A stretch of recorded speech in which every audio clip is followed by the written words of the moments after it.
Somebody said to me the other day, "You're the most famous person in the world by far." I said, "No, I'm not. No, I'm not." They said, "Yes, you are." I said, "No." They said, "Who's more famous?" I said, "Jesus Christ." Yeah, he and I have to definitely debate. That's what I love.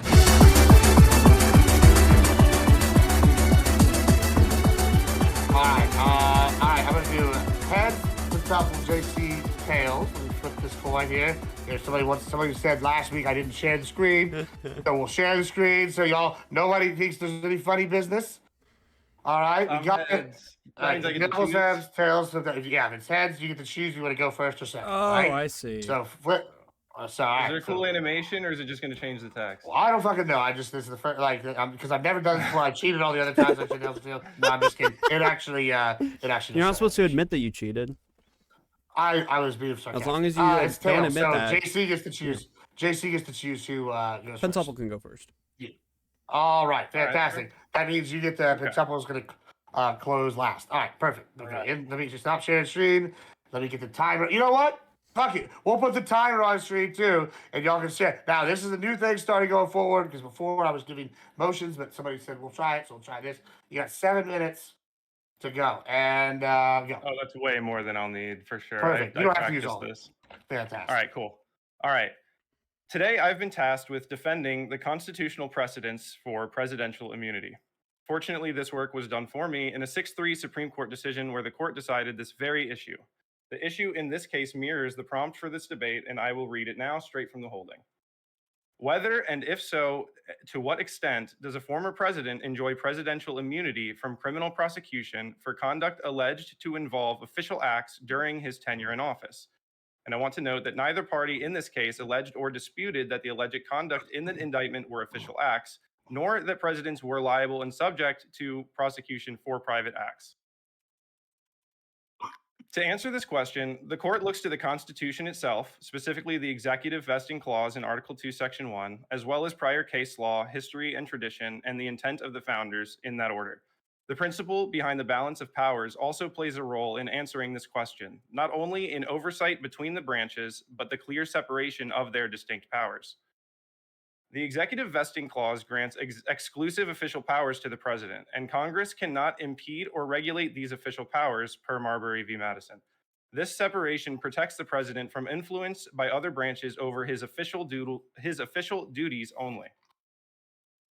The court also looked to case law to answer this question where guiding precedent existed, most notably in Nixon v. Fitzgerald, where the court found that the president has full and complete civil immunity, again only for official acts, and the same principle was applied. If Congress cannot regulate or criminalize official duties of the president outlined in the Constitution, they cannot prosecute those official actions under any other criminal law. Of course, there is an exception and a presumption that can be defeated, and this appears in the final established precedent by this case. Lastly, the court looked to the history and tradition of the courts in our country and the founders' intent. The holding often quotes the importance of an energetic executive prepared to make difficult decisions. This is how presidents have historically handled the office of the presidency, and there is no precedent in our history for prosecuting a president for controversial actions taken within the scope of their official duties. In fact, only the opposite. For these reasons, the following standard is now established by the court and will be taught in constitutional law classes. The president must be immune from prosecution for an official act unless the government can show that applying a criminal prohibition to that act would pose no dangers of intrusion on the authority and functions of the executive branch. This standard protects the president's abilities to carry out his executive duties without interference while still preventing a president from abusing this immunity. It does not create a new legal standard, and it fits in cleanly with prior case law and the constitutional principles that guide the court. I believe it to be good law. All right, thanks so much. Let me get the timer reset. All right. Oh, 1 second here. And JC, go ahead. Sorry, give me 1 second. All right. Tonight we are here to debate the question, was the Supreme Court's decision to grant criminal immunity to the president good law? One of the things I admire most about our country's ingenious legal system is that under the law, all are to be treated equally. Whether you are a homeless heroin junkie attacking a woman at a bus stop or the president himself trying to rebel against the nation, you're still a criminal in the eyes of the court.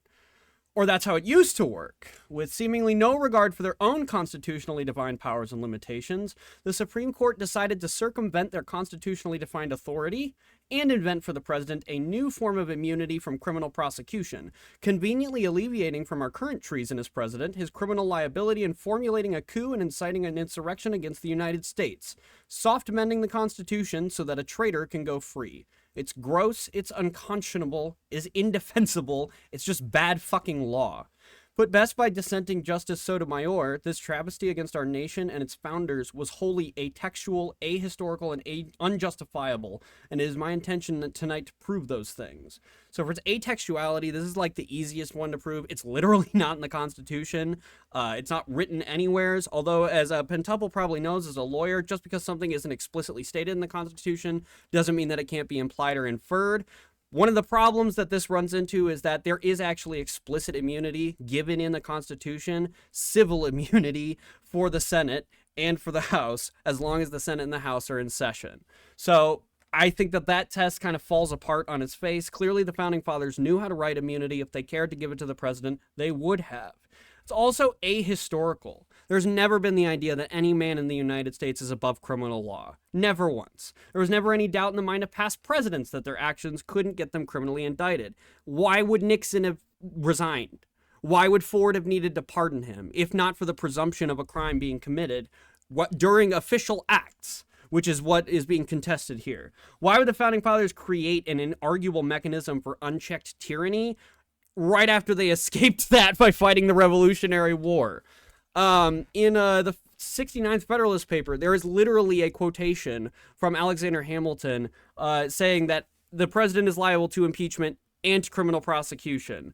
It also draws direct distinction between the president and a king, and it also says that the president shall be have no more equal ground than the governor of New York, who had no no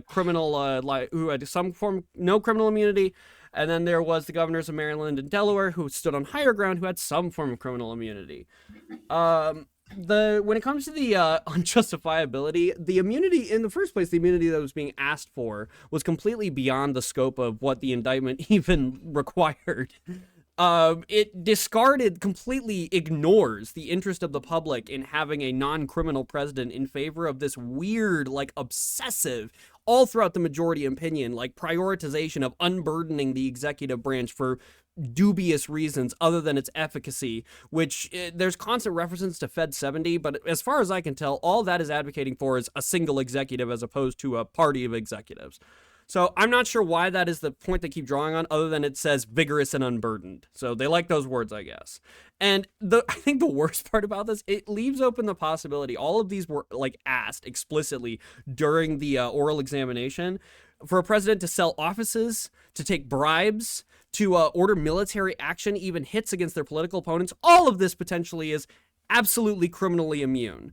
As it stands right now, we don't have a president anymore. So long as we continue to have national elections, they will be to elect a 4 to 8 year monarch, an individual with immense and sweeping power over our nation, its resources, and its armed forces, and with absolutely zero ways to criminally prosecute them for actions taken while in office.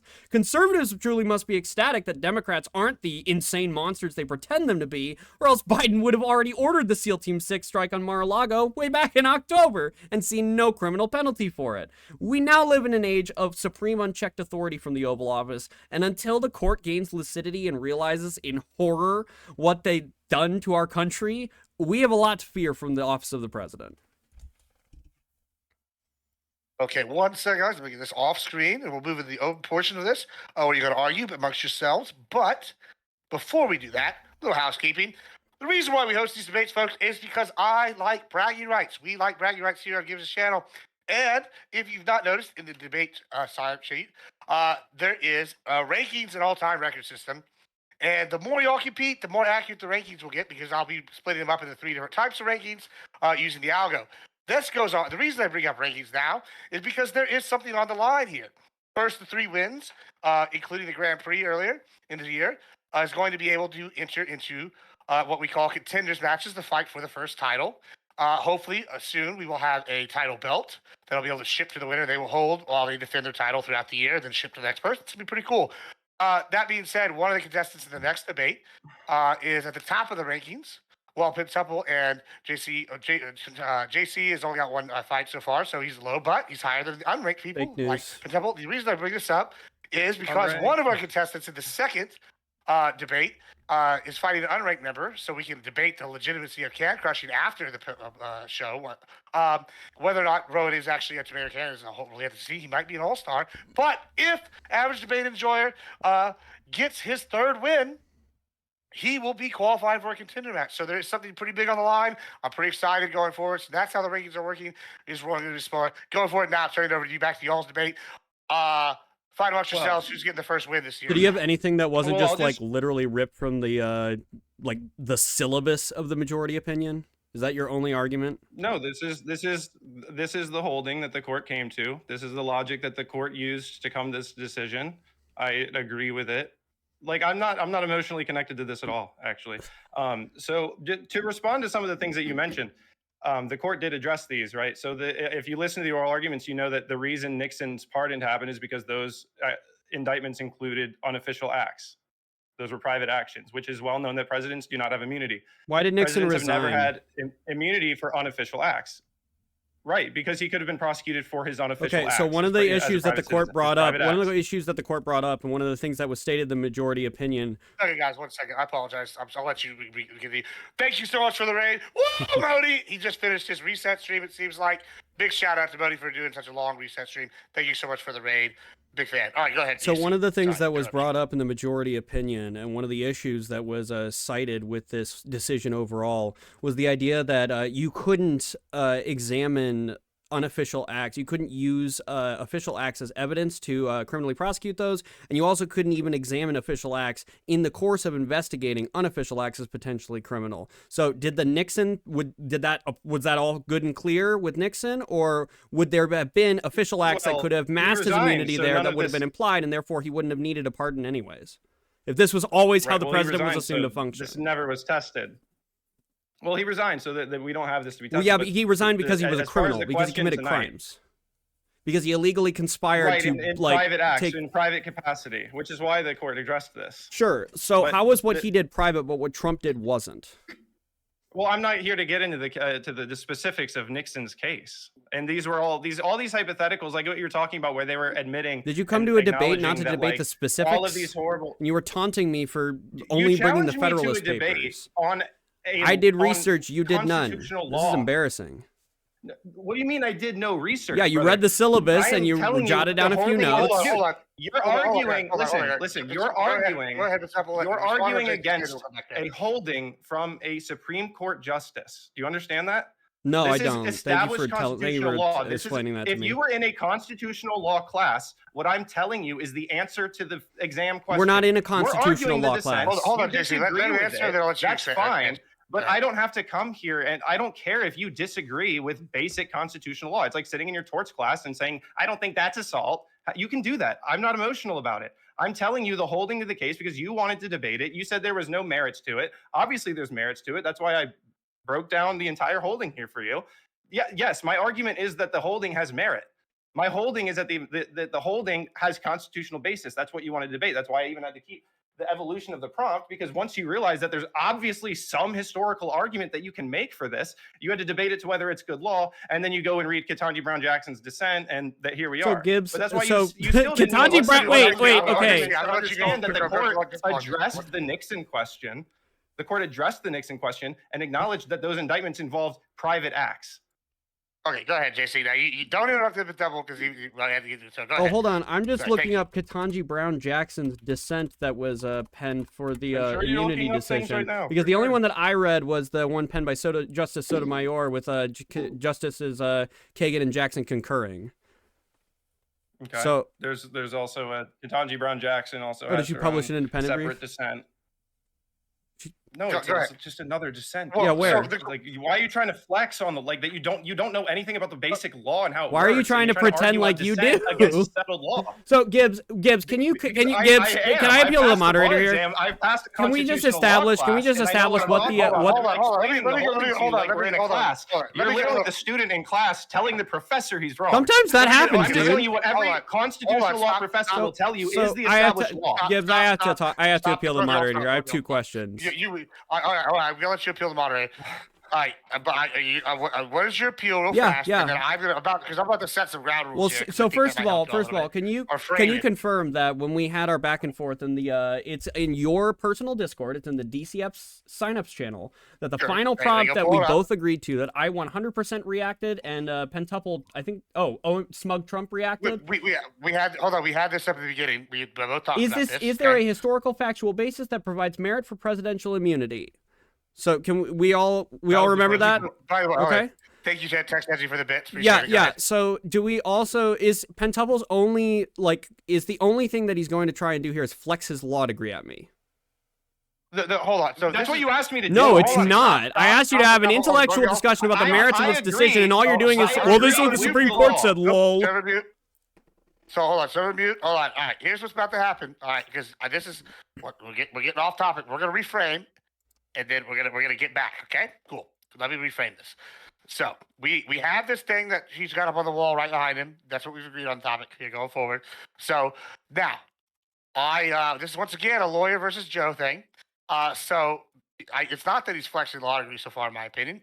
You can disagree, but you do have to let him talk about other cases that might have relevance to said Supreme Court case, because that is historical law. And I will let you have whatever other documentation, Federalist Papers, Magna Carta, whatever you want to use in order to prove This your is so point. fucking I don't know what you want to embarrassing. use. So you have to. We're arguing the legitimacy of this. He's arguing from a legal precedent. You're arguing your point. So I'm going to let y'all both go. That is my take on this, and that's what I'm going to go going forward. So that's the answer. This thing in the background, which we agreed to before the debate, is what we're going forward. Go ahead, because y'all there like 8 minutes or so. Then we're going to turn some questions over to the judges. Big JC, you go ahead and go first. Now, Pentuple, you just be silent for a moment, and then you can object to what he has to say. I just think the fact that Pentuple Pentuple has a law degree and yet clearly did zero prep for this, except skimming the debate right beforehand, and is just throwing his law degree at me and hoping I'll concede. I think that's really embarrassing for him, and it's disappointing for me. I expected better. Go ahead. Your response to that, Pentuple. Do you have a response? You're just gaslighting me. Well, every time I try to get into specifics, get into the details of this so we can actually have a discussion, you try to shut me down and say it's irrelevant. The Supreme Court already decided. Let's start with Okay, the I got a topic, because the topic, I got a question. Why is Johnny Brown important to this case? Let's go start with that. Tell us that, Pentuple. Well, she wrote the dissent. I made the point that he was going straight to the dissent because he wants to disagree. So, okay, let me ask you a question then. As someone who is taking law classes, is dissent, and this is probably a question that's going to benefit JC some, is dissent, and I mentioned this beforehand, is dissent basically this is hilarious. something I don't that can even be know used if for legal he... precedent? I'll answer that question for myself. The answer is yes. It is something that can be used. Right. Okay, you can go into that in a moment, but it is something that can be used as partially as a legal precedent. Why is it only dicta, and why is he wrong for trying to do this? Go ahead. Hold on, Well, I'm just pointing out that he's accusing me of having a personal interest when all I'm doing is treating this like any constitutional law student would. This is the holding that the Supreme Court has come to. Nobody cares. Nobody cares what I think about. I certainly don't. I never. Well, yeah, that was outside of the discussion. I don't care, but I do for the purposes of the debate. What is the okay? Right, that's but fine. you disagree with the Supreme Court. Sure. Is what I'm saying. What is You're the not disagreeing reasoning? with me. What is the reasoning behind their decision? Let's start with that, for example. Go ahead. And do Right. that. So I think this slide best encompasses the general constitutional principle. Marbury Madison established judicial review, which allows the court to determine whether certain laws are constitutional or not. And they have established that Congress cannot regulate or criminalize exclusive presidential powers where it impedes on their official acts. If that's the case, then you cannot apply other criminal law to presidential official acts because it is the same outcome. Whether it's an existing law or you design a new law to impede on this official act, the entire purpose is to separate the president from the threat of interference with his official duties. Now, this goes to, in part, case law, the executive power, but also, where's this? The framers of the Constitution wanted an energetic executive. And this language is very, very important, and it's referenced a lot in the holding. And this quote right here from the holding is, I think, an important part. The primary purpose of the executive vesting clause is to create a unified, energetic, and independent executive branch headed by a single president. The framers of the Constitution, influenced by the weaknesses of the executive, under the Articles of Confederation, where there was no strong executive, designed the clause to ensure the federal government could act decisively in executing those laws. So this idea that like, oh, they didn't expect presidents to have the great power. This is why in the Federalist Papers, where they don't address the question of official conduct, they do describe how we don't want this person to be a king, but we are entrusting them with great power of a branch of government. So this line that we've drawn is very, very careful. And when you get to the standard established by the court on this logic, the president must be immune from prosecution for an official act. It does not end there. There is a presumption that can be defeated, and I won't read it, but it's here highlighted in blue. And if you can defeat that presumption, the president is still liable criminally. So this isn't some new world where the courts established or just like 15 more seconds. enshrined something new. The court found that this immunity has existed in its past. It lines up, this holding lines up with our history, whereas the opposite holding actually would alter the way that history and the future goes. Thank you so much for saying. All right, JC, Temple, don't interrupt him. JC was good. I'm very proud of JC. I know that he is ready to rage. Your objections to this, Temple, you shut your mouth for a moment. Okay. Go ahead, JC. All your objections. I mean, outside of the fact that there is no constitutional precedent for demanding the vigor of the executive branch in lieu of a criminal being held liable to criminal law, maybe there is actually some benefit to having a president who will hesitate before taking actions like murdering a bunch of people that would otherwise be able to be charged as crimes. Maybe we do actually want, as is very clear throughout the Federalist Papers as you read, like at least from Hamilton's perspective, that the idea of the government moving sort of slow is actually a desirable thing. That drastic change and massive action is probably not a good thing. So having mechanisms where the president hesitates before taking actions that could have drastic effect on the perception of him or of the nation because they are inherently criminal, maybe that's actually a good thing. So no, I completely reject this notion that there is some sort of like constitutional precedent for this. And Justice Sotomayor, who actually wrote the dissent, also agrees with me on this. Hey, perfect. This sounds like perfect time while he looks for notes. Let's move on to the judges portion. Judges, if y'all want to turn on those cams, y'all are welcome to. I just need to show you. You keep saying like, oh, the Sotomayor actually wrote the dissent. Ketanji wrote a separate dissent, brother. Stop trying to like do this to yourself. Okay. It's fucking embarrassing, man. So that, yeah, you can go to that in a moment. I'll let you use that, and you can explain what separate dissents are, because I don't know if the average person understands how the Supreme Court works. No, I understand it. I just didn't read that one. Not you, Jesse. I'm sure you do. I know you came prepared. Sotomayor actually wrote it. Stop talking to you. All right, stop talking, both of y'all. Real quick, guys. Sorry, no housekeeping here. I'll let you, Pitchell, go, and I'll probably have in a moment. You can explain all that, but let's get to the judges here. I'm gonna start with average majority, just so you can see the format, so I don't have to put you on the spot. Also, by the way, nice hair. It's long-haired people. We're better than you, and we know it. Go ahead, average majority. Go ahead and ask a question. Okay, so I got two for JC, one for Pentuple. Kind of going at what your guys' original claims were to the other person. I'm trying to stay in task for that. You're kind of going at each other with some things that are unrelated to the original claims, and kind of trying to weave those out. For JC, Pentuple offered up some specific language and legal precedent in his original argument, and you were saying he copied and pasted it from the ruling, which it could be true, it could be used to dunk on him, but at the same time, it's a very simple argument for him to defend. And sometimes simplicity is the best way to win one of these, but I kind of want to ask you two questions related to this. So, do you see the right to privacy that was established in a very similar way that upheld Roe and Obergefell and other decisions? Do you see that as equally comparable, or could that be thrown out using the same justification to throw out this presidential immunity? So first, I would like to apologize to Pentuple. I was incorrect. Jackson did file a separate dissenting opinion. So for me to say that only Sotomayor filed one, that was incorrect. I apologize. Second, I am not inclined to comment on anything outside the scope of the debate, and I don't really see how that separate decision has anything to do with this decision.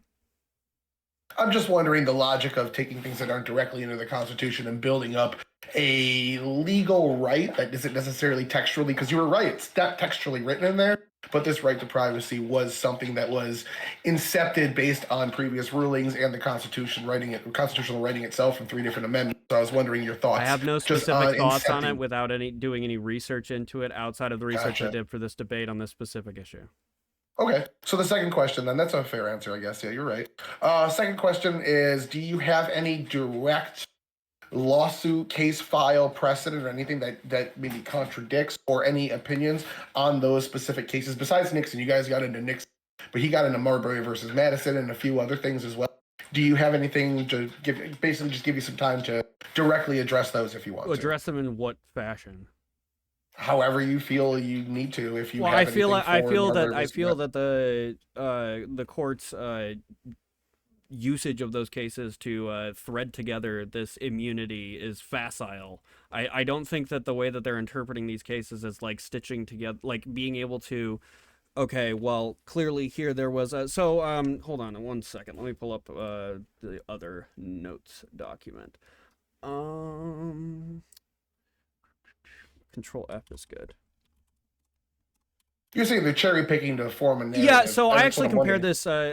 I can in a second. I can go through when you ask Pentuple a question. If you come back around to me, I'll find it in my notes document. But I compared this earlier to my wife as whenever I'm debating with Christians or atheists for that matter, and they will cherry pick certain Bible verses to justify their argument. And I also like I very obviously that's what's going on when I made reference to Fed 70, when they're just like they just keep spamming like the opening line over and over and over and over again, like the it's unburdened and vigorous, unburdened and vigorous, unburdened and vigorous. But if you actually, as I said, read into that paper, the intention of that essay is more to argue for one executive as opposed to like sort of like executive group. That's what I'm wondering. If you have some sort of legal case or well, I'm not law sure. or So the something that, problem is that the kinda problem is shows I that. don't have a case that demonstrates that presidential immunity doesn't exist because it's never been the assumption, nor should it ever be that it does exist. Maybe not that goes that far. It just breaks his chain. It was never shows- tested. There is no Shows that chain. it's cherry There is no picked. chain. The chain is made of tissue paper. That's And what I I'm breathed wondering. on it and Can it you snapped. show me it's- that? What I don't And then it understand. depends- I'm that's sorry. I just don't understand what you're asking One of the for. things the court talked about. One of the just- things that the court. I don't know if I could just jump in here or not. If Sorry. you can No, help, I'm if you can just help wondering, explain like- what he's asking for. Yeah, I'm just Go asking ahead, if there's yeah. a legal case Couple that like questions I came got in real quick. between those that breaks the chain of Well, precedent. let me that he's let me building. let me ask one Well, question wait. real quick, and Okay, then I'll wait. let I Pentuple understand. go. Wait, I understand. I don't think there is a Okay, precedent hold on. being Yeah, let established. Pentuple go. There is no precedent being established isn't. by. There is no chain of precedent being established for presidential immunity. That would be my answer. Okay. Okay, before you move on to this, I want Pentuple to respond to that and what Tyler just said and explain was different. So- But I have one question I want you to also answer with that, is that there seems to be some objection by the Big Chasey that other cases that aren't directly part of something are part of this case, don't influence law. Like, so in your opinion, is law influenced? And you can fix my wording if you want, JC. But it appears like you're objecting to the use of certain outside cases influencing. No. No. To be clear, okay. I'm not objecting to the use Yeah, of what do outside you- cases. What I'm objecting to is the way that the court is attempting to use these cases to demonstrate precedent where none exists. Okay, cool. All right, perfect. That's So- what I wanted to clarify. So you go ahead and say what you want to say there. Response to what is his question. Sorry, it's really JC. cold in my So the basement. precedent that we're looking for isn't that there's like precedent that presidents could have been charged, but there are no prosecutions of former presidents. And one of the things that the court discussed in the oral arguments is that if the court ruled the way that you're arguing they should have, presidents would immediately test the question, which is another untested constitutional law question of self-pardons. Presidents would all just immediately start pardoning themselves on the way out. We would have to answer that question as a part of our process now. But what you're trying to argue that this alters the course of history, that there's like some monumental change in constitutional law. This finding only affirms the previous experiences that we've had in constitutional law. It doesn't change what would have happened, which is what you're arguing. Can I respond to that, I would Gibbs? argue. Can I respond to Absolutely. that? So I don't think that it's a good argument that just because this has never happened before, that means that the decision that was made was the correct one. I also don't agree that just because it hasn't happened before, that automatically means that your assumption about how people, like, obviously that was not the It case. does. Obviously, there were plenty of people like me who didn't think that the president had full criminal immunity. And now that the Supreme Court has so graciously clarified that for us, now we're all sitting here like, well, what the fuck? We thought that no man was above the criminal law of the United States. No man should be above the law because- with some exception to like impeding. Like, I'm okay, obviously, obviously, I don't think that you should be able to sue the president over whatever the fuck you want, right? Because that would impede the vigor of the executive's wang or whatever it is they're so concerned about. But when it comes to criminal actions, there is absolutely a massive public interest in holding the president to account for crimes that he commits. And I'm not sure why, especially one more thing, especially if the intent was to affect private goals, not those in the public interest. Just housekeeping. Hold on. Before you hold on. Position is hold on. I think he has to do a donut shout out. Oh, yeah, no, not that. But I was gonna say housekeeping is what's gonna happen. Temple, you respond. JC, don't say anything after, and then we're gonna go to Rowan. Then ask him a question. So Temple, respond to this real quick, and we're gonna go to Rowan. I was just gonna say, it sounds like what you're arguing for is the reason we included this presumption that can be overruled. So it's not like we've granted this like profound immunity to the president. But what we do have as far as precedent when we're talking about, or the lack of precedent, is that presidents have never been charged criminally. But there are plenty of cases that you can go throughout history where you could suggest, obviously this is looking back, but you could suggest that presidents could have been facing criminal charges, but they never did. So this hasn't been tested. That doesn't necessarily mean that the answer to that test is that they can be prosecuted just because it was never tested. The precedents that we're looking at here is the lack of prosecutions, and that is relevant to this holding. It is a part of the constitutional decision-making process here. I know you might not like that or agree with it being a part of that process, but that's just a part of. I've never been prosecuted for murder. Therefore, if I ever murder anyone, I'm not guilty of it. Okay. All right. I got one more question. All right. One more. It's not a crime. One more question. I'm sorry, I lied. I'm gonna have ask one more, and then we're gonna go to you for yours. Sorry, Rowan. Yeah, he's I just more want a clarification. So again, I'm going off your guys' initial intros as to like what the points were you're trying to prove and disprove from the other side here. So one point JC made is saying that the president's kind of free to do anything. He was saying that the court is going above their merit to give a corrupt president a pass, essentially. So I want to dig into that a little bit. I don't think that you've kind of refuted that enough. I want to ask, are there any other mechanisms in the Constitution to deal with a president potentially doing bad actions while it's potentially an official action besides the one you have highlighted there? Okay, so your question is whether an official act can be prosecuted in any context? In any way, is there any other mechanism the government has besides just arresting the president out of office, which is what this So a lot of the hypotheticals do still bring an analysis, and the court didn't one of the things that we should note here is that the court didn't touch on what is an official act. And you'll probably understand, most people probably understand that the Supreme Court generally avoids answering questions that are not before the court. And in this case, neither party disputed or admitted that the alleged acts in question were official acts. So the question here was only immunity. I guess you're asking me about the scope of what is an official act in some ways. If something is declared an official act. If we define it as an official act. Yes. And it's taken by a president in their capacity as president, they are immune from prosecution unless this immunity can be, where's the language that the court uses? Unless the government can show that applying this criminal prohibition to that act would pose no danger of intrusion on their authority and function. Do you think that's a good thing? So this comes down to. I'm saying besides I think this caveat is very carefully worded. Is the president the commander-in-chief? To pursue legitimate. Yes. You know where I'm going with this, and right? The president is allowed. I'm making the point Can the president order the United States Marines to domestically bomb Chicago and destroy it? Right. So this is where you have to get into the analysis of whether it was done as a presidential duty. How can you do that? How can you do that? He was commanding the military. That's an official act. You can't investigate that. You can argue that. You can no, argue you that. Can't. No, you literally can't. That. It said that. It said you cannot investigate official acts to prosecute unofficial ones. You can't. Okay. So if it's defined as an official act by the court, right? But the court can still look into it if you accuse it of not being an official power act, would be commanding the military, correct? We're avoiding. We're not talking about. Well, hold on, Gibbs. This is an important point. Gibbs, this is really important. Has like complete and full immunity is just wrong. This is really important. Okay. Commanding the military. Commanding the military is a core power of the chief executive, not an official act. A core power. Okay. Yes. Okay. Yes. So can he? Command the military, let's say the Air Force instead, to nuke Chicago? Is that a criminal act? Nuke Chicago? I don't know. I don't think so. I don't think that's like. You don't think that's a criminal act? Well, according to court, you'd be correct. No. Okay. There's no official act where the president can constitutionally nuke Chicago. So, like, your he is the commander-in-chief of the military. He is nonsensical. exercising his core duties as chief executive. Well, hold on. Right, Correct me. but This is the embarrassing conservative part. They have no answer to this. That the president, you're trying to pitch this whole premise as if the president has been like released of his guardrails. There's nothing protecting there's nothing preventing the president from doing anything. Wait, who has This command is over the such a president in the specific military? scope.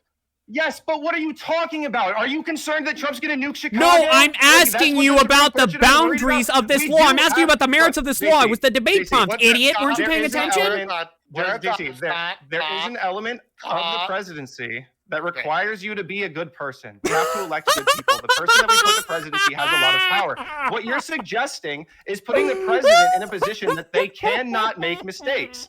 You are completely off base constitutionally. You can laugh, but when you get to your law school and you drop out of your Conwell class, they'll say the same thing to you. The presidency All is right, not guys. a We'll role just that hope is he's a really designed good to be boy. unable to fuck He up. won't do that. He's too nice.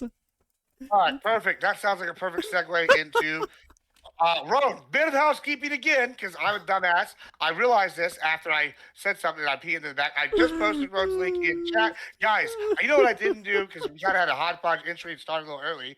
I didn't do intros. Holy so, shit, dog. There's unfortunately no for way you you three, just said everybody that. I'm knows still you gonna don't lose are on this my channel. debate, But anyways, too. Roan, That's before you ask the question, that's go the ahead, tell us worst who you are, part. what Is you it do, gives the where to chat find is you, all that good retarded, jazz. so I'm And I gonna lose this apologize debate deeply. I should have somehow. that, but I got so Wow. many things going on today. I skipped it. Go ahead, Roan. Hey, no worries, man. Hey, thanks so much for having me on. Great to meet all you guys. My name is Rowan. I have a YouTube channel. It's at Rowan Reads. I make rap battles. I do comedy skits. I use a lot of deepfake technology. I deepfake voices. I deepfake faces. I've made content with JReg, Destiny, among a few other people. And yeah, I'm just here for the memes, man. You So know? was it your fault that soy whatever the other night had the fake tweet that triggered Rob? It was your fault. You deep faked it with the eye, didn't you? I'm not sure if I'm privy to. It was a joke. It was a joke. That was so embarrassing. As a side note. Sorry. Side note. Good really Lord. fucking funny. Like I said, everybody knows my bias. I'm a conservative. Rob's on my side generally when I do my own shows or like go on shows and panels and shit. But that Yeah, was but something claim you your saw. bitch, dog. Yeah, that was Ooh. pretty shit. And then yesterday after at the Connor meltdown, not good. Rob had an interesting past 2 days.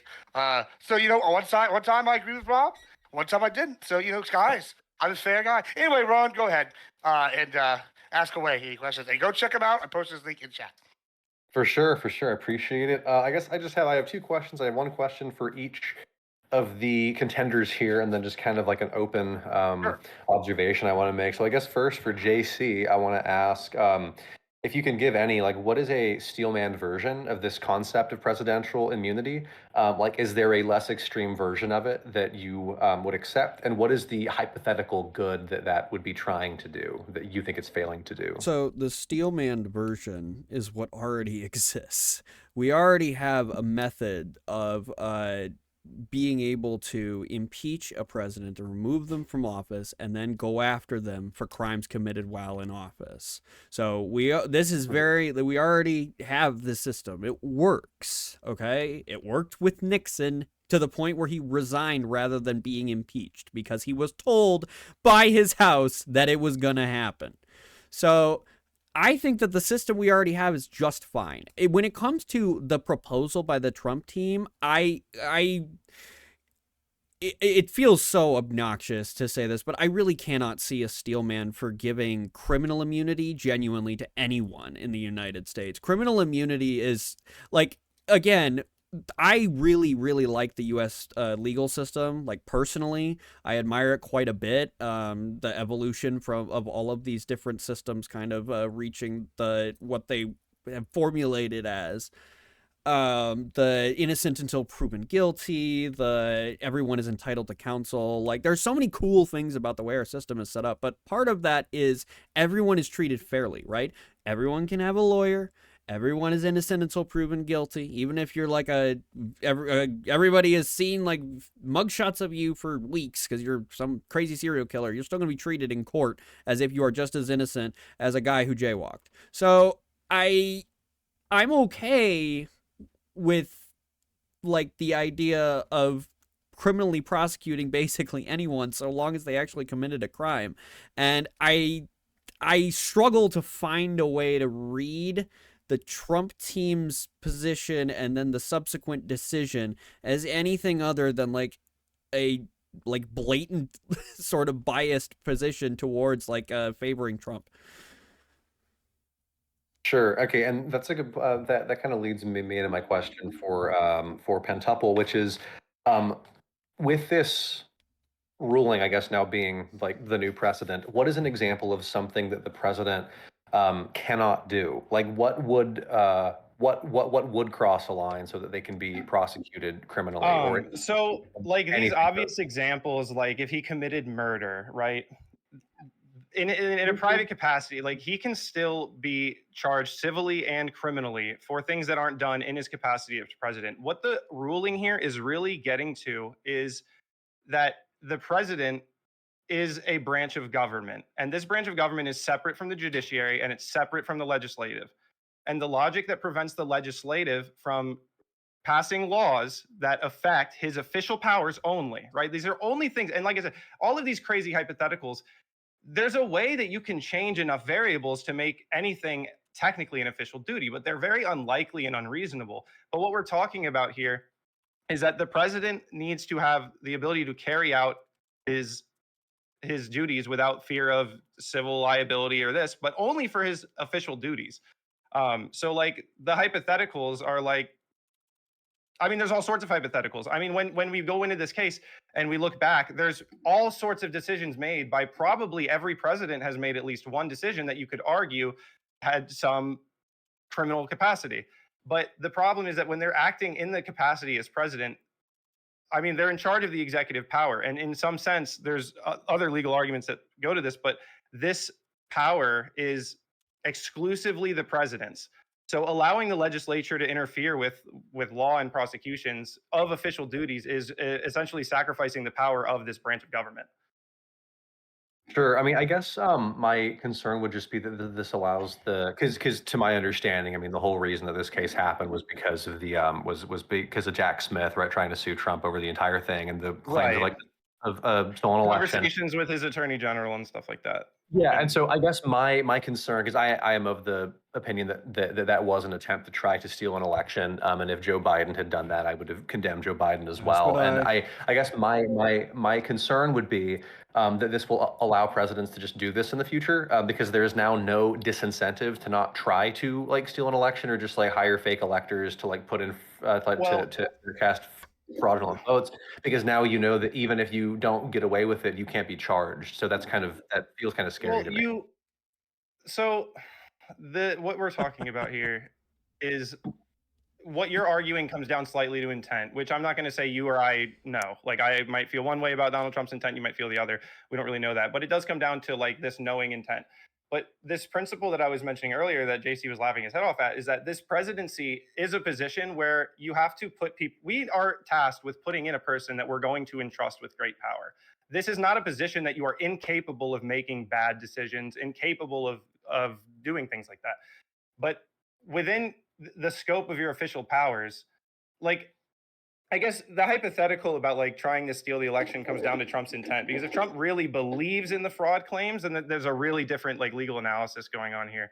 And like, for example, just in a hypothetical, like let's say one day it came out that the election was stolen. I know you don't believe that. I don't have evidence to say that, but let's say the evidence came out one day that was the case. Would that now justify what Trump did here? So what the court's looking at with these official duties is not the president's intent, but just whether he's acting in the capacity as president. I have to, Gibbs, I have to say something. Hold on, stop. Hold on, because I think Roland's. Hold on, stop. You just keep write notes down. Respond to all this, because I think Roland's actually got one more question for a general question for both. But I want you to answer this, Pentuple. What if the evidence does come out as stolen? However, since Biden did it as officially in capacity as president in order to stop That's correct. Trump or like whatever, would Biden or I guess who was before that, Obama, like try to stop him from By being the president? time And he did this that 'cause he thought it was fucking a threat rolls to around nations, me, so it's he not going did to it be as fucking president. relevant Would anymore. But that just to be fucking allowed clear, under- Pentuple is either not a real lawyer or he's a fucking retard. Because intent was Trump communicating with the DOJ. His action, his intention was to communicate with them. His motive was to do so to steal the election. A lawyer not knowing the difference between motive and intent is so fucking embarrassing, and he's gonna get away with it. But I'm not gonna let him. I'm not gonna let him. And this is why I said for a long time, with Biden's pardons, this is a consequence. Whether you, if you, and this is obviously a pitch for people who dislike Biden and dislike the pardons, but this is the consequence of entrusting someone with a branch of government as the president who is not in line with, I guess, what you desire, is just to pitch it that way. Because I know some of the judges don't feel the same way, but the point is like, there is a task and an importance that when you put somebody in the presidency, we are entrusting them with great power. And this immunity covers them in so much as they're making decisions as the president under valid constitutional law. All these like hypotheticals, I think the court would revisit these, and I'm just saying, like, these horrible, like, brand new hypotheticals, I just don't think will, like, I don't think we have to worry that every president's going to try to pressure campaign people into like changing election results. So sorry, you can go ahead. I'm getting Okay. wordy, but like I just it's fine. like Just wrap this it up. seems We're to gonna be go like a JC and fair Rowan. caveat. All right, so here's what we're gonna do. I'm gonna go to JC and then let Rowan ask his overall question. So go It was ahead, pretty JC, fucking respond with stupid your because question, and then I should have been able to and nail then him on it we're at the gonna- time. But as a lawyer, clearly you should Yeah, I was gonna understand say, the I difference think- between motive and intent. Correct? What are you getting at? Donald Trump's intent was to communicate with his Department of Justice. His motive was to do so to steal the election. In your opinion? to Sure, steal. yeah, but In his guess what? opinion, to- Guess what, Pentuple? We can't even look at whether or not I'm right or you're right. We can't even investigate it anymore. correct. Which means that now, correct. like Hold on, Rowan hold on, pointed hold on. out, a president, Because it's Democrat official or act, that's correct. Republican, has full Just clear let's to talk steal the election in exactly the same way that Trump already tried to, except this time Not- we can't even investigate it. Mm, All right, Yep, real quick exactly. response. Go ahead. Okay. I mean, perhaps. Okay. All right. Wait, perfect. wait, That's not good. cool. Wait, Wait, the what? Supreme Court Perhaps? You're just holding okay whatever. with that? Hold on, Dude, hold on. I'm not, But I'm not, Andy, listen, I'm not here to Jesus listen Christ, to this every is time embarrassing, you freak out. but not if you for want to me. read the holding, this is Hold on, Supreme stop, Court. stop, This is, stop, I'm stop. giving you the holding. All right, both of y'all Pretty stop. Okay, go ahead. We're gonna go to Rowan. Go ahead. I know you had an overall question. Oh And no, I'll- I'm sorry. The last thing that I asked was kind of the overall question. I mean, perfect. just my thing about like the concern of like, now does this allow any president in the future to try on their way out to say, oh, it was stolen, oh, and I have my own board of electors. who It can sure cast does, votes but for me to- Pentuple doesn't care. you know, No, perfect. So Okay, that so- was- In Okay, hold theory- on, stop. All right, perfect. This is perfect timing because we're getting close to wrap this up, so we need to move the other one because I'm so glad y'all came early because we are getting close to time on this. So I'm gonna give you all a little time to object to each other, and then we'll go to closings. Go ahead, fight amongst yourselves. But yeah, so we'll Fight stop with right here in about what? 5-6 minutes. To move to The only one closings. he's arguing Well, I'll against at just- this point is Oh, himself. one last thing. I'm sorry. Judges, go ahead and start I've thinking argued now. on behalf of the holding. You You read the Wait, holding wait, at wait, me and wait, expected that to be your One argument. Good job. Good work. Wait, 1 second. All right, 1 second. Last thing. You get a Last C thing, real minus. quick. Just server-wise, this is just a housekeeping thing. Judges, at the end here, send me in private who you think won, and I'll come call on y'all who won. Chat, when I post the poll after they do Yeah, see, closing. this is where it's going to be really, really go ahead sad. and vote. I'm My going chat to lose does lean, somehow because Pentuple the pretty conservative. mid. It's Here like we go. split pretty heavily down the middle. But contestants, I advise y'all to vote yourselves. Y'all are going to get 5 minutes to like rebuttal each other for so, and then we'll go from there. What else? Anything else before I turn y'all over to start yelling at each other because I can tell you already start screaming. Nope, that's it. Okay, go ahead. And 1 second, unmuted, fight.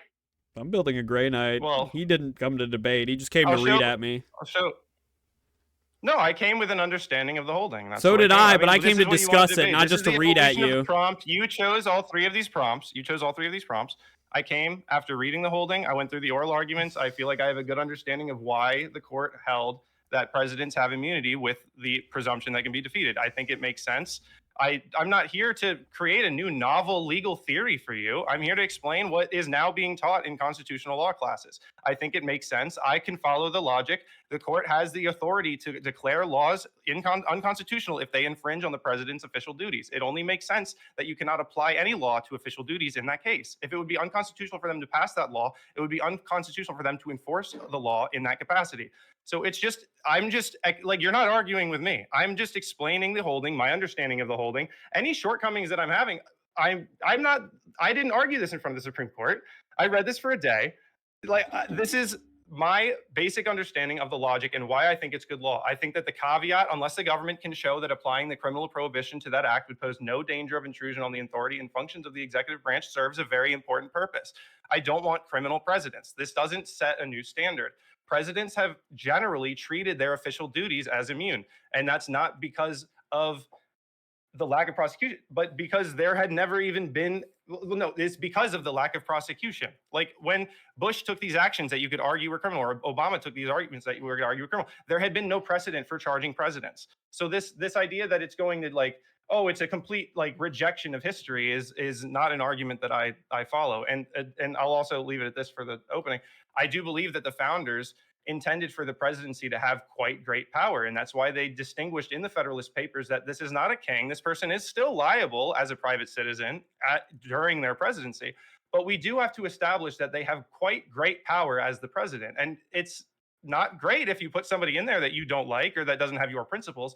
But ultimately, when the president is acting under their official capacity, they have to have this immunity. Otherwise, you're sacrificing the power of that branch to the other two branches. Fantastic. All right, JC, any rebuttal to that before we go to? No, I'm done with him. I think I'm good. Well, so who went? So I guess. Yeah, I'll go first with closing. If I win, all right, perfect. Go ahead. So once again, judges after closing, send me who you think won, and then I'll ask you why at the end. Chat after closings, I'll put the poll up to see who won, and then we'll go ahead and get the next one started. Go ahead, JC, give us a closing. You got 3 minutes. Let me put the timer up for you. You better pull it up so I know closing, you're not right? lying, cheating. Oh, that was your closing? Oh, Pentable already did his closing. So, yeah. Oh, Pentable already did his closing? Well, I guess that's his closing. That was a closing. Oh, okay. Okay, well, that was short, but it's Can I still perfect. have a closing? Yeah, you absolutely get your closing. You got 3 minutes. I'm sharing it. I'll restart it. Apologize. It says 2:58. I'll restart it. And go ahead. Yeah, so, I don't know. I wish I could say I was surprised. I'm not. But I can say that I'm really disappointed. I did a lot of reading and a lot of research. I read at, what was it, Fed 1, 2, 9, 69, 70, and 77. I read the entire majority opinion. I read the dissenting opinion that was affixed to the PDF. Obviously, I didn't get through everything, as Pentable pointed out. There are other ones published, so I am going to go back and read those. I read so much shit for this, and I came to have like a really good discussion with an actual lawyer about the merits of a law, the merits of a decision made by the Supreme Court. And he is so one-dimensionally brained that he will literally just say, well, I came to explain, not debate. And then just read the majority opinion at me. He didn't answer any of my hypotheticals about the military because he can't, obviously. He didn't rebut anything I said because he can't, obviously, other than to just repeat things he's already said over and over again. That's how fucking stupid this decision is.